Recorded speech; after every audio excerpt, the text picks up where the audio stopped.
mo kí yín bí mo ṣe máa ń kí wa káàkiri ti ìbútòrò orígun mẹ́rẹ̀ẹ̀rin àgbáyé níbikíbi tẹ́ ẹ ti lè máa gbọ́ mi tẹ́ ẹ ti lè máa wò mí kedere. Èmi ọmọ yín ọ̀rẹ́ yín olólùfẹ́ yín Aare òpìtàn ilẹ̀ Ìbàdàn olóyè Laji Abbas. Tẹ́ ẹ bá gbàgbé ìrìn àjò wa tá a ti ń bá bọ̀ láti ọjọ́ kẹtàlélógún oṣù kejìlá ọdún 2022 ìyẹn ọjọ́ Jímọ̀ tá a ti wà ní ìlú Ìlà Ọ̀ràngún. A lọ sí ìlú Ọ̀tàn Ayégbájú ní àná, a sì lọ sí Ìrẹsì. Lónìí a wá sí ìlú Òkè Ila Ọ̀ràngún. Ìlú Òkè Ila Ọ̀ràngún náà ni a fi orí lé láti jẹ́ ká mọ̀ yìí pé iṣẹ́ ìrìn àjò ìwádìí ìjìnlẹ̀ wa kì í ṣe pé à ń jókòó lé à ń wá ìtàn kiri ni. Á dé ààfin pẹ̀lú ògo Ọlọ́run, á sì jẹ́ kí á rí bí ààfin ṣe rí, á fi àwòrán ẹ̀ wá. Láwa tá a bá ń tẹ̀lé wa lórí péèjì wa Ìtàn Yorùbá page àti YouTube wa Ìtàn Yorùbá YouTube. Ojúṣe gbogbo wa ni láti mú ìdàgbàsókè bá ìtàn àti àṣà wa. Ká lè mọ̀ yí pé àwa fúnra wa ilá gbìyànjú lórí àṣà àti ìtàn wa. Àwa fi èyí pé ẹ̀yin tẹ́ jẹ́ aláṣẹ nílùú, yálà o ìjọba ni o, bọ̀rọ̀kìnní ni o, ọ̀tọ̀kùnú ni o. Ẹ jẹ́ ká jí gìrì fún ìdàgbàsókè àṣà wa. Ẹ má jẹ́ ó jẹ́ iṣẹ́ aládàáṣe tí à ń ṣe láti bí ọdún 12 ìlàkàkà wa. Bóò ni ìtàn àti àṣà wa bóò ni ò sí ní parẹ́ lójúgbó láàrin ìlú. Aare òpìtàn yín Laji Abbas ni mo fi ní èmi ní òbùdìrìbùrìn dáná ẹ̀tàn sí jù dáná ẹ̀tàn sí gbó. Ẹ bá mi fi hàn wọ́n. Inú ẹ̀gàn láwà yìí ojúgbó ńlá tó wà yìí tó ṣe pé láti ìlú kan lọ sí ìlú kejì ìní Òkè Ila ní atúmọ̀rílẹ̀ o. Bá a ṣe máa ń ṣe nìyẹn. Láti ìgbà tá a ti ń bọ̀ mo lè sọ pé bóyá ọkọ̀ tá a pàdé bóyá ló lè ju bí 3 sí 4 lọ.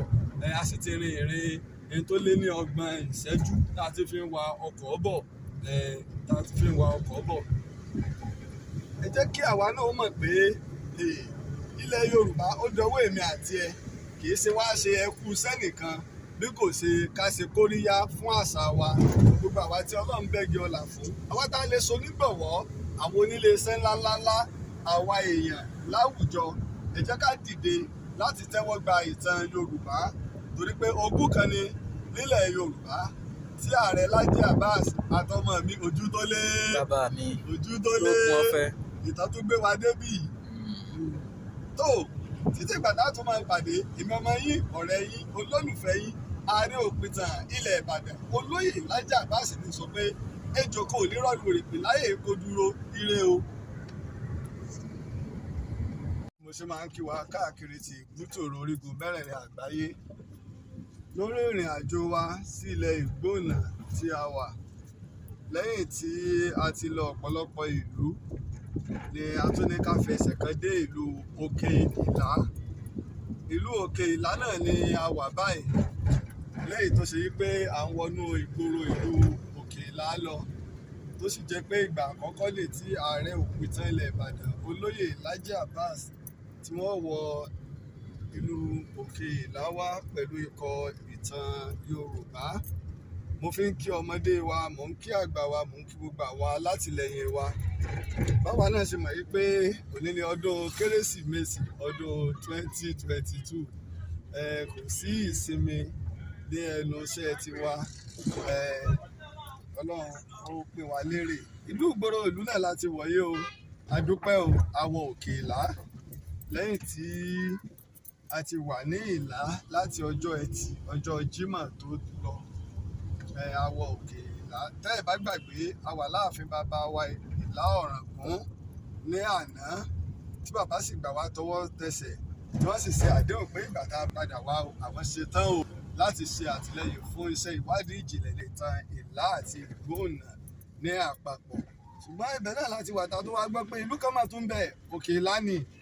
Òkè Ila ó yẹ ká débẹ̀ o, ká tún mọ̀ nípa ìlú náà. Mo sì dúpẹ́ lọ́wọ́ àwọn tó ṣe àtìlẹ́yìn wa gbogbo lọ́tùn lósì. Mo dúpẹ́ gidi gan o. Ọdún ayọ̀ láàṣẹ o, mo kí wa pé Merry Christmas.